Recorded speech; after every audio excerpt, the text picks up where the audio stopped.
देखिए जो है आज का जो हमारा टॉपिक है, जो अभी जो है कि सुबह वाली में जो है कि यूपी टेट का जो एग्जाम हुआ है उसका जो है कि डी सीरीज जो है पेपर जो है कि यहाँ पे बताया जाएगा कि क्या इसका जो है कि किस क्वेश्चन का जो है कि आंसर क्या होगा। ठीक है, तो देखिए यहाँ पे हमने नंबरिंग जो की है 1 2 करके किया हुआ है। आपके क्वेश्चन पेपर में जो है 91 से शुरू किया है। ठीक है ना, तो यहाँ पे 1 2 से तो देखिए पहले क्वेश्चन को क्या कैसे सॉल्व किया जाता है। जैसे दिया हुआ है 10 का पावर 3x = 125। देखिए आर हम इसको लिख सकते हैं 10 का पावर x का पावर 3 इस रूप में। आर यहाँ पे हम लिख सकते हैं 5 का पावर 3, या देखिए 3 से 3 कैंसिल हो जाएगा। या हम लिख सकते हैं 10 का पावर x = 5। यहाँ पे हमसे पूछा जा रहा है कि 10 का पावर -2x क्या होगा। तो देखिए यहाँ पे हम क्या करेंगे, यहाँ पे जो 10 का पावर जो है -2 है और यहाँ पे x है, तो इसको हम इस तरह से लिख सकते हैं 10 का पावर -2x। हमने यहाँ पे जो है कि -2 रखा है, तो हम 5 का पावर भी -2 ही रखेंगे। ठीक है ना, -2 रखेंगे ताकि दोनों के वैल्यू में कोई चेंजिंग ना आए। r यह हो जाएगा 1/5 का पावर 2, r यह हो जाएगा 1/25, यानी जो इसका आंसर होगा 1/25 हो जाएगा। देखिए दूसरा जो क्वेश्चन है यह कह रहा है कि 16 को किसी संख्या से भाग देने पर भागफल जो है 167 आता है तथा शेषफल जो है कि 43 प्राप्त होता है, तो भाजक ज्ञात कीजिए। तो देखिए भाजक हमको ज्ञात करना है, तो देखिए यहाँ पे हम क्या करेंगे, इसके लिए फार्मूला होता है जैसे,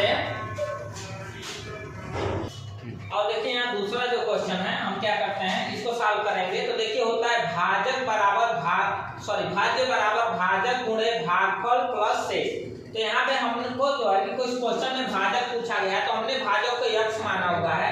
देखिए इसका हम जब पूरा कैलकुलेशन करेंगे इस पूरे समीकरण का, तो जब हम पूरे समीकरण का कैलकुलेशन करेंगे तो यह आ जाएगा हमारा 96, यानी कि जो है कि दूसरे का जो आंसर होगा वह 96 हो जाएगा। इसी प्रकार क्वेश्चन नंबर जो 3 है इसको हम क्या करेंगे, ये पूछ रहे कि 50 से छोटे धन पूर्णांकों में अभाज्य संख्याएं क्या होती हैं। तो अभाज्य संख्याएं हम चूंकि जानते हैं कि अभाज्य संख्याएं क्या होती हैं, वे संख्याएं होती हैं जो केवल स्वयं और 1 से डिवाइड हो, भाग जिसमें जाए उसे हम अभाज्य संख्याएं कहते हैं। तो देखिए यहाँ पे जैसे हो गया 1 2 3 5 7, ठीक है ना, 11 13 17। तो इस प्रकार से 1 से लेकर के 50 तक यदि पूरा कैलकुलेशन हम करते हैं तो जो है कि अभाज्य संख्याओं की जो संख्या हो जाएगी वह 15 आ जाएगी, यानी कि तीसरे का जो आंसर होगा वह 15 हो जाएगा। अब आइए जो है कि क्वेश्चन नंबर 4 में। तो क्वेश्चन नंबर 4 में देखिए तीसरा जो क्वेश्चन है वह कह रहा है कि दो संख्याओं में से बड़ी संख्या का 2 गुना छोटी संख्या के 5 गुने से 3 ज्यादा है, तो वह बड़ी संख्या तथा बड़ी संख्या के 4 गुने और छोटी संख्या के 3 गुने का योगफल 71 है, तो वह संख्या ज्ञात कीजिए। तो देखिए इस तरह के क्वेश्चन में जैसे इसमें जो ऑप्शन दिया हुआ है वह दिया हुआ है 11 और 9। जैसे इसमें पहला दिया है 11 और 9, दूसरा जो है कि दिया हुआ है इसमें 45 और 8, और तीसरा जो है कि दिया हुआ है 17 और 1, और चौथा जो दिया हुआ है वह दिया हुआ है 14 और 5। ठीक है, तो देखिए इसको कैसे हम चूज करेंगे। तो देखिए कह रहा है कि छोटी संख्या, यहाँ पे छोटी संख्या के 5 गुने से 3 ज्यादा है, तो छोटी संख्या का 5 गुना क्या हो जाएगा, 9 बचे 45 में 3 जोड़ेंगे तो ये 48 हो जाएगा, यानी कि यह ऑप्शन इसका गलत है। यहाँ पे देखिए 8 बचे 40 में 3 जोड़ेंगे, ठीक है ना, 40 में 3 जोड़ा जाएगा यहाँ पे। तो देखिए छोटी संख्या, तो छोटी संख्या का 5 गुना 8 बचे 40 और का 3 ज्यादा है, तो 40 से 3 43। लेकिन जो है यहाँ पे जो है कि जो दूसरा शर्त रखा गया है कि बड़ी संख्या का 4 गुने और छोटी संख्या के 3 गुने का योगफल 71, यह नहीं आ रहा है इसका कैलकुलेशन। तो यहाँ पे देखा जाए तो यहाँ पे क्वेश्चन जो विकल्पी नंबर 4 दिया हुआ है, ऑप्शन नंबर 4, इसमें देखा जाए तो छोटी संख्या का 5 गुना किया जाए तो छोटी संख्या का 5 गुना से 4 अधिक है।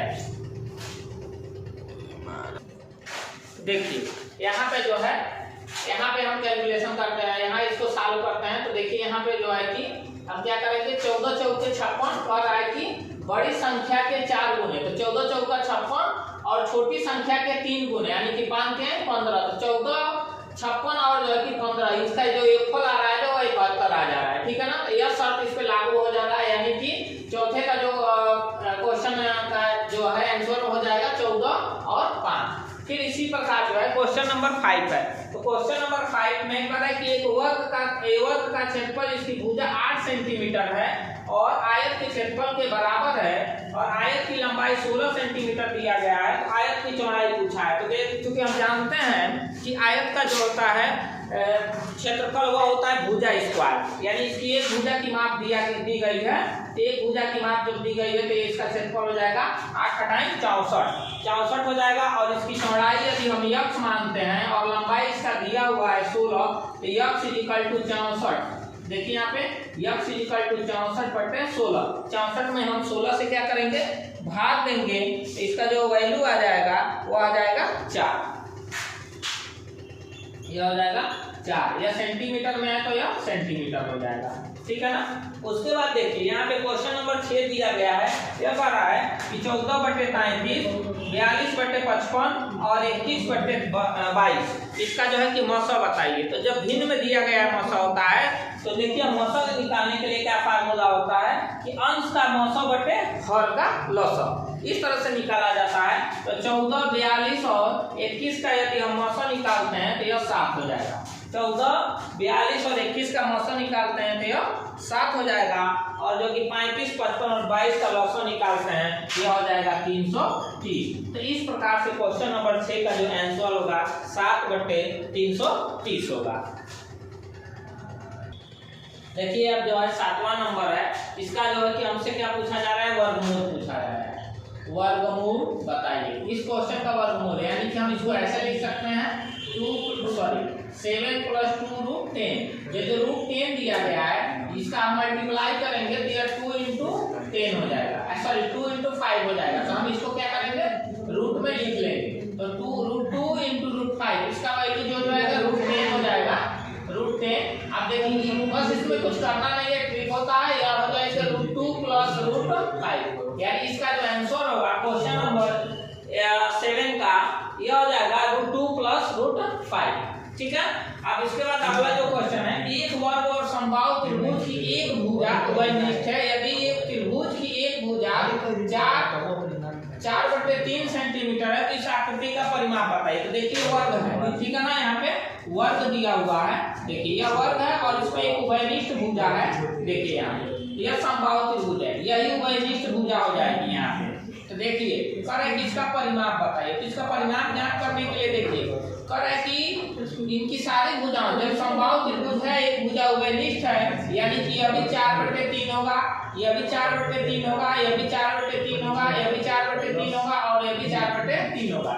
उसके बाद हम परिमाप के लिए क्या होता है कि जो भी आकृति होती है उनके सारे भुजाओं को हम क्या कर लेते हैं, सम कर लेते हैं। तो जब चारों भुजाओं का सम करेंगे तो क्या हो जाएगा, इसका जो वैल्यू होगा, तो सम का मतलब होता है किसी संख्या को बार बार जोड़ने की प्रवृत्ति को हम क्या करते हैं, गुणा करते हैं। यानी कि देखिए 1, 2, 3, 4, 5 हो गए, हम लिखेंगे 5 × 4/3।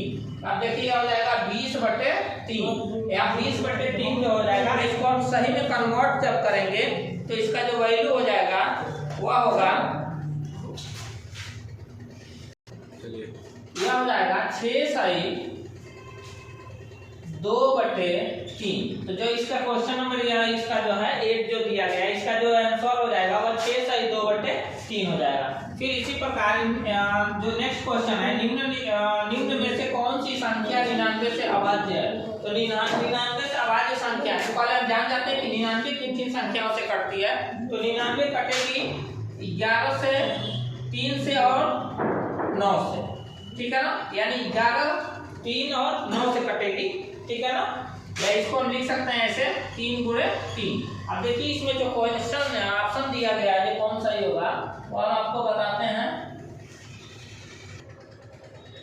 तो यह क्वेश्चन है, देखिए यहाँ पे ऑप्शन दिया हुआ है, 4 ऑप्शन दिया हुआ है। तो कह रहा है कि देखिए तो इसमें देखिए यह संख्या 11 से कटेगी नहीं, इसको छोड़ा जाए, यहाँ देखिए यह भी संख्या नहीं कटेगी और यह भी संख्या नहीं कटेगी, या तीनों संख्या 11 से कटेंगी नहीं, इसमें यह केवल संख्या 11 से डिवाइड हो रही है। तो देखिए यही इसका जो आंसर हो जाएगा कि 99 से संख्या कौन सी कटेगी, 11, 43, 45, ठीक है ना, यही जो संख्या है वो कट जाएगी। उसके बाद पूछ रहा है कि पाई क्या है। देखिए पाई जो है वह एक परिमेय संख्या नहीं होता है, पाई एक क्या होता है, अपरिमेय संख्या होती है। क्यों अपरिमेय संख्या होती है, क्योंकि वह एक सिंबल होता है। क्वेश्चन नंबर 11 जो है कह रहे कि यदि किसी वस्तु का क्रय मूल्य उसके विक्रय मूल्य का 3/2 हो तो उसकी लाभ या हानि प्रतिशत बताइए। तो इसका जो आंसर हो जाएगा आपका वह हो जाएगा 33 सही 1/3, 33 सही 1/3% हानि होगी। जो क्वेश्चन नंबर 11 यहाँ पे लिखा गया है, आपके क्वेश्चन में इसका नंबरिंग कुछ और होगा। तो देखिए इसका हो जाएगा 33 सही 1/3। फिर उसके बाद जो है कि यहाँ पे दिया हुआ 12, 10, 12 को 12 से भाग देने पर शेषफल क्या होगा। तो 12, 10, 12 का जब हम 12 से भाग देंगे इसका जो है भागफल आ जाएगा वह 4 आ जाएगा। इसको बहुत ही इजीली जो है इस तरह से हम क्या करते हैं 12, 10, 12 का 12 से भाग दे करके साल करेंगे तो जो है कि इसका जो भागफल शेषफल आ जाएगा वो 4 हो जाएगा। अब आइए इसमें पूछ रहा है कि इस पूरे गुणांक का क्वेश्चन नंबर जो अगला दिया हुआ है 3, 13 लिखा गया है, कह रहा है इसकी जो है जब मल्टीप्लाई करेंगे तो इसके इकाई का स्थान क्या होगा। तो देखिए इकाई का स्थान ज्ञात करने के लिए यह हो जाएगा 8 छके 48, 48 का 8 यहाँ पे गुणा करेंगे, 8 छके 48, 48 का 8 और 8 9 72, क्या हो जाएगा 8 9 72। यह हो जाएगा 72 का इकाई का स्थान 2 और जो है कि 2 दूना 4। तो इसके ये पूरे मल्टीप्लाई का इकाई का स्थान जो हो जाएगा वो 4 हो जाएगा। इसी प्रकार इसका जो है कि हमको क्या निकालना है, माध्यक निकालना है। देखिए अगला जो क्वेश्चन है इसका जो है कि यहाँ पे देखिए जो है कि बुकलेट में दिया हुआ है, यह कह रहा है कि दिए गए आंकड़े का माध्यक यदि 4.5 है तो उसका माध्यक क्या होगा। ठीक है ना, माध्य यदि 4.5 है तो माध्यक क्या होगा। तो देखिए यहाँ पे पहले देख लेते हैं कि संख्याएं कितनी है। 1 2 3 4 5 6 7 8 9 10 संख्याएं हैं और इसका माध्यक दिया हुआ है 4.5। इसका माध्यक दिया है 4.5, यानी कि इसका इस सारी संख्याओं का जो सम होगा वह जो है कि 45 आना चाहिए। यहाँ से यह पता चलता है कि सारी संख्याओं का जो है सम जो है 45 आ जाएगा।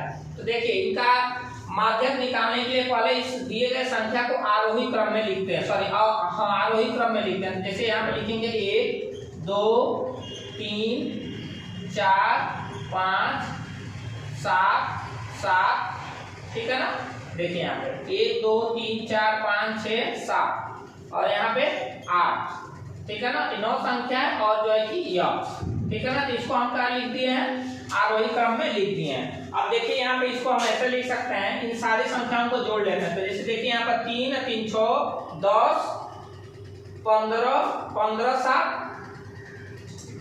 7 हो जाएगा आपका 22, 22 7 तो जो हो जाएगा 29 और 29 8 कितना हो जाएगा 29 और 8, देखिए यहाँ पे 29 और 8 हो जाएगा 37। देखिए इन सबका यदि हम सम करते हैं इसी प्रकार तो यह हो जाएगा 42 प्लस x इक्वल टू 45। अब देखिए 45 या x इक्वल टू हो जाएगा 45 माइनस 42, यानी कि x इक्वल टू आपका 3 हो जाएगा। तो देखें हम 3 नंबर पर कौन सा है, देखिए 1 2 3 नंबर पे क्या है 3 है, तो इसका जो माध्यक हो जाएगा वो हो जाएगा 3। तो इस प्रकार से जो इनको सॉल्व करते हैं। सॉरी इसका जो आंसर होगा वह हम गलत बता दिए यहाँ कैलकुलेशन करके, यहाँ पे इसका जो आंसर होगा वो हो जाएगा 4.5, ठीक है। इसमें अगला जो क्वेश्चन दिया गया है यह कह रहा है कि सांख्यिकी में विचरण का विश्लेषण नामक विधि का जो है मुख्य श्रेय है। पहला इसमें है गाउस, दूसरा जो आर्य फिसाल और तीसरा जो है न्यूटन और चौथा जो है लेप्लास। तो इसका जो आंसर होगा वो हो जाएगा आपका आर्यस सिफर, ठीक है ना। उसके बाद 106 नंबर जो क्वेश्चन है कह रहा है कि त्रिभुज ABC में मध्य बिंदु क्रमशः D और E और F हैं, तो ज्ञात कीजिए कि त्रिभुज में कौन सा कथन सही है। इसमें जो कथन होगा वह होगा त्रिभुज DEF का क्षेत्रफल जो होता है वह त्रिभुज के जो है कि 1/4 होता है, यानी कि इसमें जो आंसर होगा वो आपका तीसरा हो जाएगा। ठीक है ना।